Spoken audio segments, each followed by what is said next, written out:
Je m'appelle Sophie. Quand ma mère s'est remariée, j'avais 19 ans. Je n'avais jamais voulu que cela arrive, mais mon cœur n'écoute pas ma tête. Voici mon histoire. C'est une histoire difficile, mais elle est vraie. Avant Daniel, ma vie était simple. Il n'y avait que ma mère et moi. Mon père est décédé quand j'avais 15 ans. C'était un moment triste pour nous.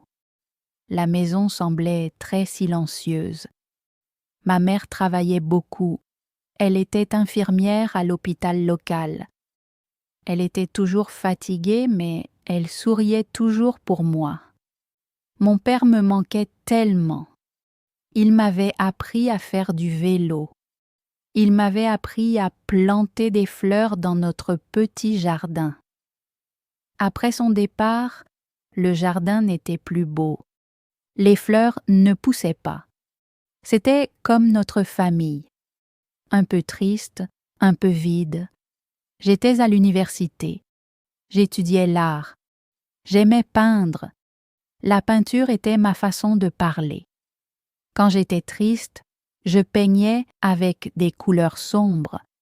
Quand j'étais heureuse, je peignais avec des couleurs vives. Pendant de nombreuses années, mes peintures étaient très sombres. Un soir, ma mère est rentrée du travail. Elle avait l'air différente. Elle n'était pas seulement fatiguée, elle était heureuse. Un vrai grand sourire illuminait son visage. Ses yeux brillaient. « Sophie, dit-elle, j'ai quelque chose à te dire. » Je posai mon livre. Je la regardais. Je me sentais un peu nerveuse. « J'ai rencontré quelqu'un, dit-elle. Sa voix était douce. Il s'appelle Daniel. C'est un très bonhomme. Je ne savais pas quoi dire. Ma mère n'avait fréquenté personne depuis le décès de mon père. C'était une surprise, une grande surprise. « Es-tu heureuse, maman ?» demandai-je. C'était la chose la plus importante. Elle hocha la tête.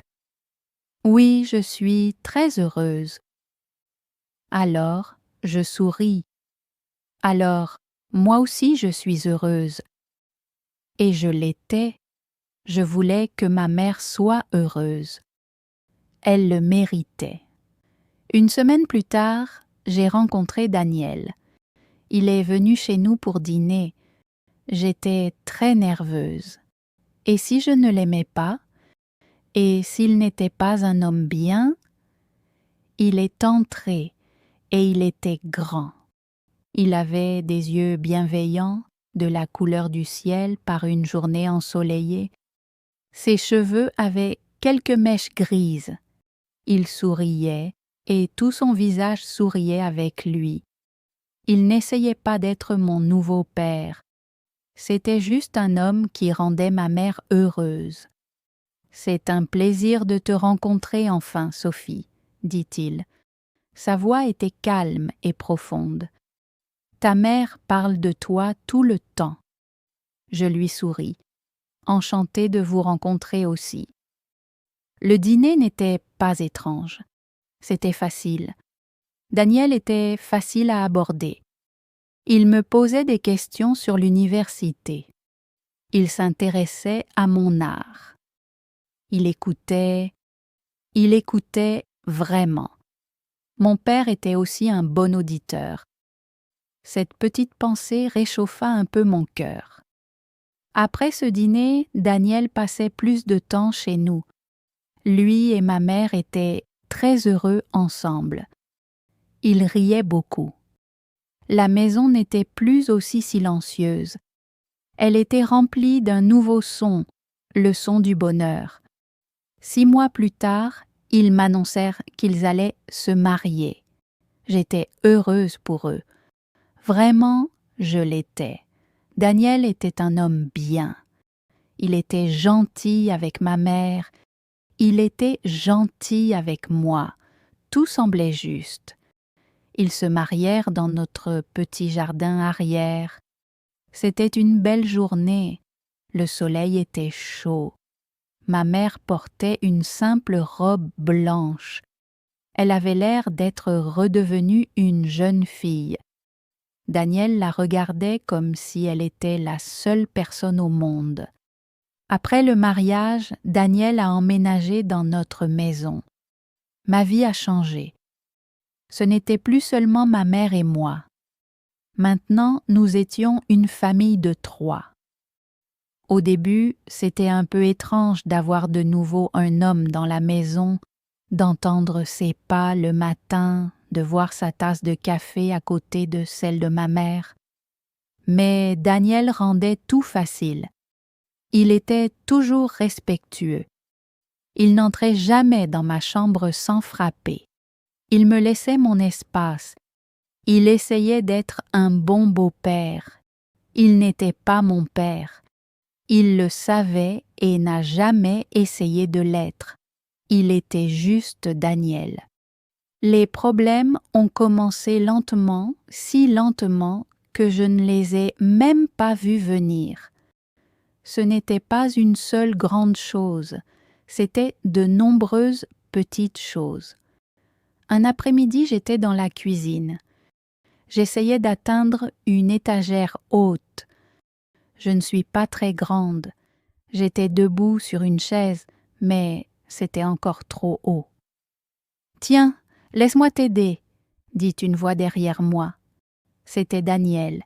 Il est venu se tenir à côté de moi. Il a atteint l'étagère facilement et a pris la boîte pour moi. « Merci, dis-je. »« Pas de problème, dit-il. » Il souriait, son sourire bienveillant. Mais quand il se tenait si près, j'ai ressenti quelque chose. Mon cœur s'est un peu emballé. C'était étrange. J'ai juste pensé que c'était parce qu'il m'avait surprise. Je n'y ai pas réfléchi davantage. Un autre jour, ma voiture ne démarrait pas. J'allais être en retard à mon cours.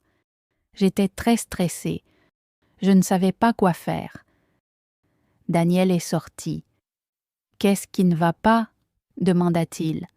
« Ma voiture ne démarre pas, » dis-je. Je sentais que j'avais envie de pleurer. Il ouvrit le capot de la voiture. Il regarda le moteur. Je ne comprenais rien aux voitures. Mon père réparait toujours ma voiture. Daniel travailla dessus pendant quelques minutes. « Essaie maintenant, » dit-il. Je tournai la clé. La voiture démarra. J'étais tellement heureuse. « Oh mon Dieu, merci Daniel. Tu m'as sauvée, » dis-je. Je lui donnai un rapide câlin. C'était un câlin normal. Un câlin pour dire merci. Mais pendant une seconde, quand je l'ai tenu, je me suis sentie en sécurité. Tellement en sécurité, comme si rien de mauvais ne pouvait jamais arriver. C'était une sensation que je n'avais pas ressentie depuis que mon père était vivant. Je me retirai rapidement. Je sentis mon visage chauffer. « De rien, Sophie, » dit-il.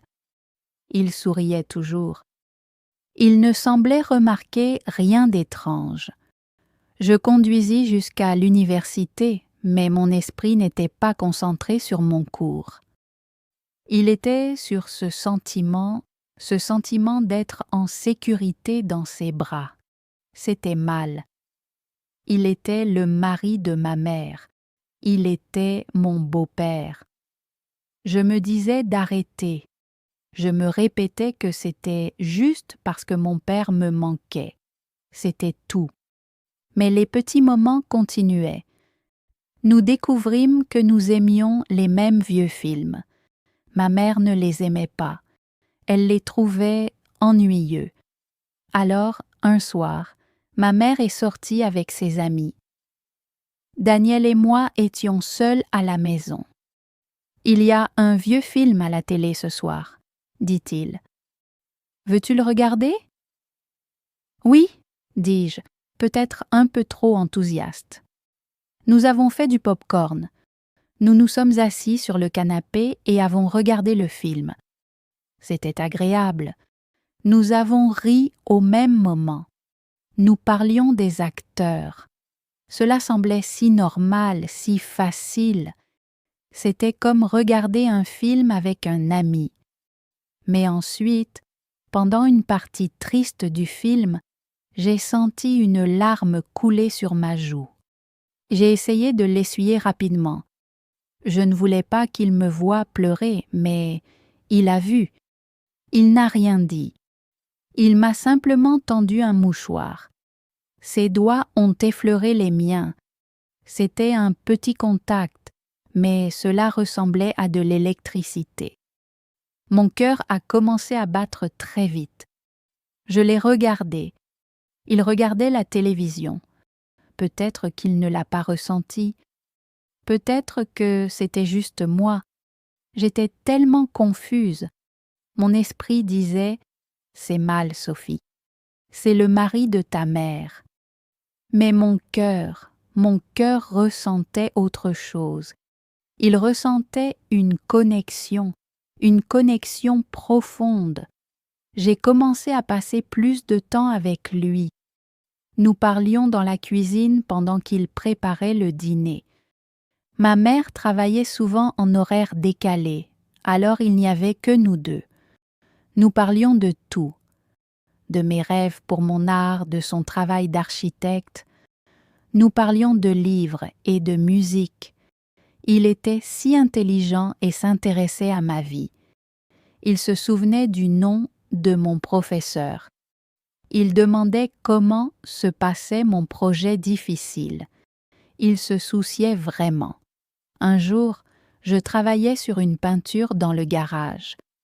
C'était une grande peinture. C'était pour un projet très important de l'école. J'étais frustrée. Les couleurs n'étaient pas bonnes. La peinture ne rendait pas bien. J'ai jeté mon pinceau par terre. J'avais envie de crier. Daniel est entré dans le garage. Il a vu mon visage. Il a regardé la peinture. « Ça ne fonctionne pas, » dis-je. Ma voix tremblait.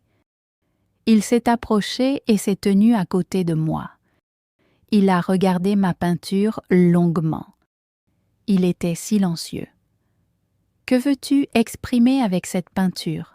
demanda-t-il doucement. Je lui ai parlé de mon idée. Je lui ai expliqué le sentiment que je voulais montrer. Il a écouté, puis il a dit « Peut-être que tu forces trop. Parfois, l'art a besoin de respirer. Pourquoi ne pas faire une pause? On peut aller se promener. » Je ne voulais pas me promener. Je voulais finir ma peinture. Mais je regardais ses yeux bienveillants.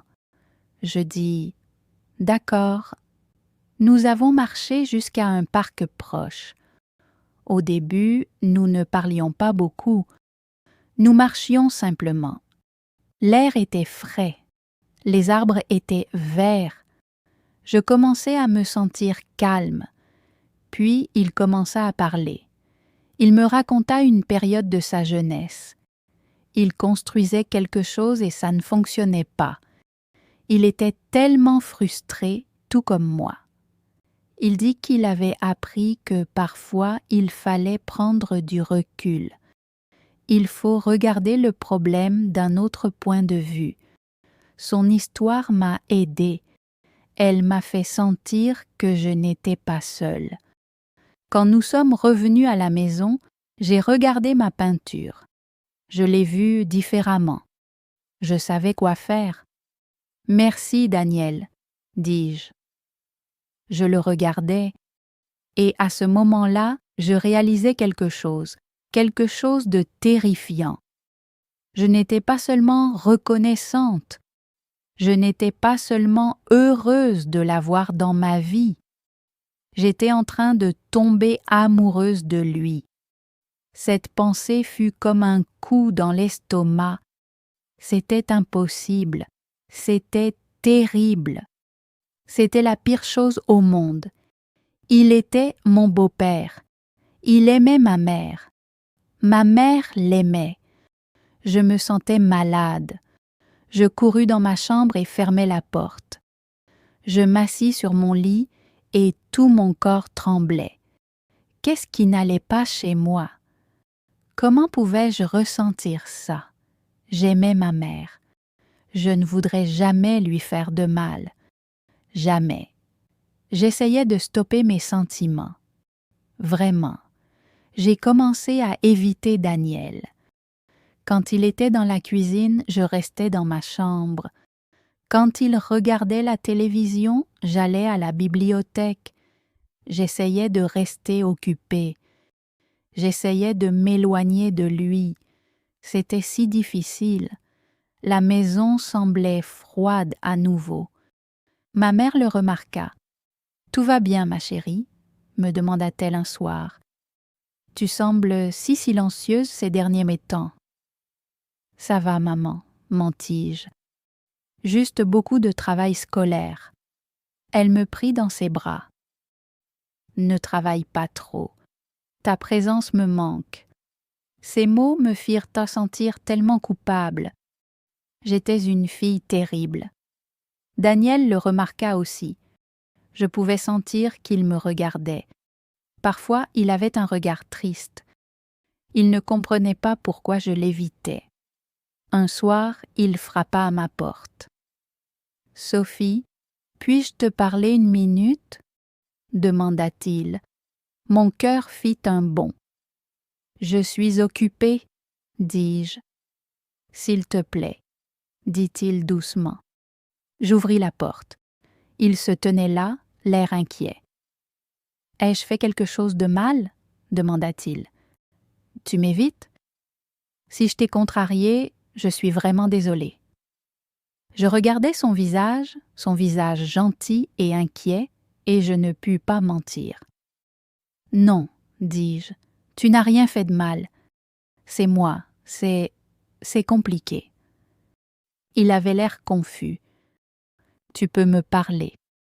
Tu sais, je suis là pour toi. » Et c'était ça le problème.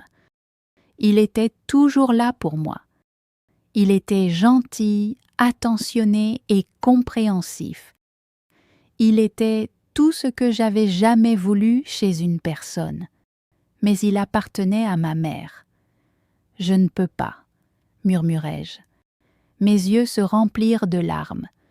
Je fermai la porte. Je m'appuyai contre elle et je pleurais. Je pleurais pour ma mère. Je pleurais pour Daniel. Je pleurais pour moi-même. J'étais piégée. J'étais amoureuse de mon beau-père. Et cela me brisait le cœur. Les jours qui suivirent furent encore plus difficiles. Il y avait une tension dans la maison, une sensation lourde. Ma mère savait que quelque chose n'allait pas entre Daniel et moi, mais elle ne savait pas quoi. Elle pensait peut-être que nous nous étions disputés. « Vous devez parler tous les deux, » me dit-elle. « Daniel fait maintenant partie de la famille.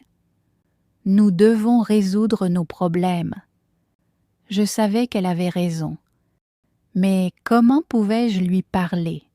Que pouvais-je dire? « Salut Daniel, j'ai des sentiments pour toi. Des sentiments que je ne devrais pas avoir. » C'était impossible. Mon art devint ma seule échappatoire. Je peignais pendant des heures et des heures. Mes peintures étaient pleines de confusion et de tristesse. Des couleurs sombres mélangées à des couleurs vives. C'était un chaos, tout comme mes sentiments. Un samedi, ma mère était au travail. Daniel travaillait dans le jardin, notre jardin triste et vide. Il arrachait les mauvaises herbes. Il plantait de nouvelles fleurs. Il essayait de redonner vie au jardin comme mon père le faisait autrefois. Je l'observais depuis ma fenêtre. Il travaillait si dur. Le soleil tapait fort. Il avait l'air fort et concentré. Mon cœur me faisait mal. C'était à la fois beau et douloureux à regarder. Je devais faire quelque chose. Je ne pouvais plus vivre ainsi. Ce secret me rongeait de l'intérieur. Ce n'était pas juste pour ma mère. Ce n'était pas juste pour Daniel. Ce n'était pas juste pour moi. J'ai pris une décision très difficile. Je suis descendue. Je suis sortie dans le jardin. Daniel m'a vue. Il s'est arrêté de travailler. Il m'a regardée, attendant. « On peut parler ?» demandai-je d'une voix faible. Il hocha la tête. Nous nous sommes assis sur le petit banc du jardin. Le même banc où mon père s'asseyait autrefois. J'ai pris une grande inspiration. « Je vais déménager ?» dis-je. Il eut l'air surpris. « Déménager ? Pourquoi ? Est-ce à cause de moi ? » Je devais être honnête, mais pas totalement honnête. Je ne pouvais pas lui dire toute la vérité. Cela détruirait tout. « J'ai besoin de mon propre espace, » dis-je. J'ai presque 20 ans. Il est temps pour moi d'être plus indépendante, de grandir un peu. Ce n'était pas un mensonge, c'était une partie de la vérité. Il me regarda longuement. Ses yeux bleus scrutaient mon visage. J'avais l'impression qu'il pouvait tout voir. Il pouvait voir l'amour et la douleur dans mon cœur. « Je comprends, » dit-il enfin d'une voix douce. « Mais c'est toujours chez toi, Sophie. Pour toujours. » Des larmes me montèrent aux yeux à nouveau. « Je sais, » dis-je. « Si tu as besoin de quoi que ce soit, » dit-il, « de quoi que ce soit du tout, je suis là. » Et je savais qu'il le pensait vraiment. C'était la partie la plus difficile. Il était un homme si bon, un homme merveilleux. Et je devais le quitter. Je devais quitter ma maison pour protéger ma famille, pour protéger mon propre cœur. J'ai trouvé un petit appartement près de mon université. Ma mère était triste que je parte, mais elle était aussi fière. Elle pensait que j'étais responsable et mature. Elle ne connaissait pas la véritable raison et je ne la lui dirai jamais. Le jour de mon déménagement fut l'un des jours les plus difficiles de ma vie. Ma mère m'aida à emballer mes cartons. Nous avons un peu pleuré, nous nous sommes beaucoup embrassés. Daniel m'aida à déplacer mes meubles. Il était silencieux, mais présent. Il porta mon lourd bureau dans les escaliers. Il m'aida à monter mon étagère. Chaque fois qu'il était près de moi, mon cœur souffrait. Quand tout fut installé dans mon nouvel appartement, il était temps qu'il reparte. Ma mère me serra fort dans ses bras. « Appelle-moi tous les jours, » dit-elle. « Je le ferai, maman, » promis-je. Puis ce fut au tour de Daniel de dire au revoir. Il se tenait devant moi. Il me regardait. « Sois heureuse, Sophie, » dit-il. Ce n'était pas un ordre, c'était un souhait. « Toi aussi, Daniel, » murmurai-je.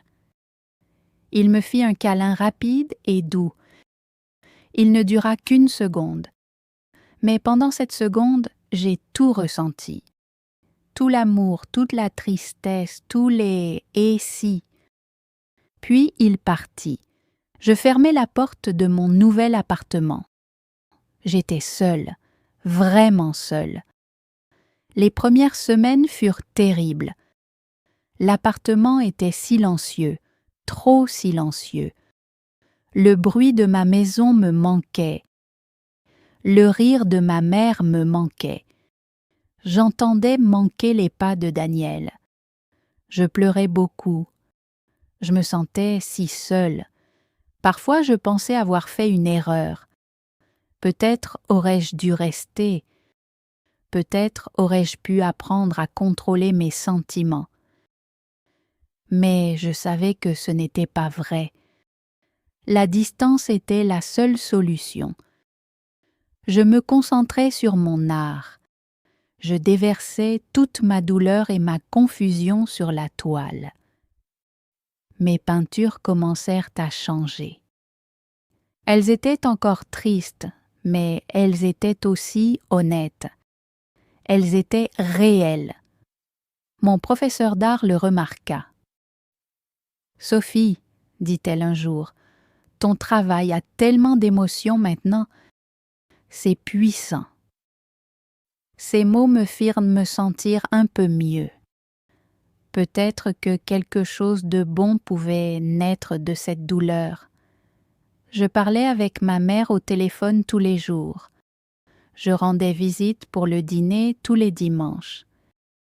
C'était difficile de voir Daniel. Chaque fois que je le voyais, mon cœur faisait un petit bond. Mais c'était aussi plus facile. Nous avions maintenant de l'espace entre nous, un espace sûr. Nous étions amicaux. Nous parlions de mes cours. Il me parlait de ses projets. Nous étions comme une famille, mais une famille différente. Le sentiment dangereux et secret dans mon cœur commença à s'estomper. Il était encore là, une petite douleur tranquille, mais ce n'était plus un grand feu bruyant. Le temps passa. Une année s'écoula. Je me suis habituée à mon appartement. Je me suis fait de nouveaux amis. J'ai commencé à construire ma propre vie, une vie séparée de celle de ma mère et de Daniel. Je suis même sortie quelquefois. J'ai rencontré un gentil garçon dans mon cours d'art. Il s'appelait Tom. Il était drôle et gentil. Il n'était pas Daniel, mais ce n'était pas grave. C'était Tom et c'était simple. Ce n'était pas compliqué. Un dimanche, je suis rentrée pour le dîner. Ma mère et Daniel avaient l'air très heureux. Ils se tenaient la main. « Nous avons des nouvelles, » dit ma mère en souriant. Je les regardais. Mon cœur se sentit un peu nerveux. « Nous allons avoir un bébé, » dit-elle. Pendant une seconde, le monde s'arrêta. « Un bébé ?» Ma mère était enceinte. Daniel allait devenir père. Un vrai père. Je regardais Daniel. Il regardait ma mère avec tant d'amour. Puis il me regarda. Il souriait, un sourire pur et heureux. Et à ce moment-là, je le ressentis. Le dernier petit bout de cet amour secret dans mon cœur disparut. Il fut remplacé par autre chose. Le bonheur, le vrai bonheur pour eux. Ils étaient une famille. Ils allaient avoir un enfant. Et j'étais aussi une partie de cette famille.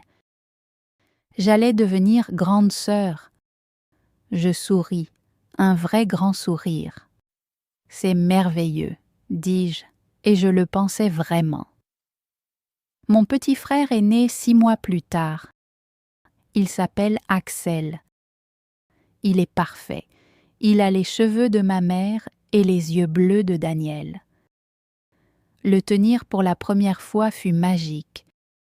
Il était si petit, si nouveau. Il était un nouveau départ pour notre famille. J'aime être grande sœur. Je leur rends visite tout le temps. Je joue avec Axel. J'aide ma mère. La maison n'est plus silencieuse. Elle est remplie des sons d'un bébé. Elle est remplie d'amour. Ma relation avec Daniel est différente maintenant. Il est le père d'Axel. Il est le mari de ma mère. Il est mon beau-père. Et il est mon ami. La confusion a disparu. La douleur a disparu. Je pense toujours qu'il est un homme merveilleux. Je lui serai toujours reconnaissante pour sa gentillesse. Il est entré dans nos vies alors que ma mère et moi étions tristes et silencieuses. Il a fait revenir les rires. Il m'a aidé à grandir. Mon amour pour lui était réel. Je le sais maintenant. Mais c'était un amour confus. Un amour né de la solitude et du manque de mon propre père. C'était un amour qui n'était pas destiné à exister. J'ai fait le bon choix. J'ai choisi ma famille. J'ai choisi le bonheur de ma mère. Et ce faisant, j'ai trouvé ma propre voie. Ma vie n'est plus simple. Elle est désordonnée, belle et remplie d'amour. Mes peintures sont désormais pleines de couleurs vives. Parfois, la vie te donne des sentiments que tu ne comprends pas. Cela peut faire peur. Cela peut sembler mal. C'est normal d'avoir peur. C'est normal d'être confus. Mais il faut être fort. Il faut faire des choix difficiles. Il faut choisir ce qui est juste, pas ce qui est facile. C'était mon histoire. Il a été difficile de la vivre. Il a été difficile de la raconter. Mais c'est ma vérité. Et maintenant, je suis libre. Toi aussi, tu peux être fort. Tu peux surmonter les moments difficiles. Continue simplement d'avancer. Et n'oublie jamais de choisir l'amour, le bon amour.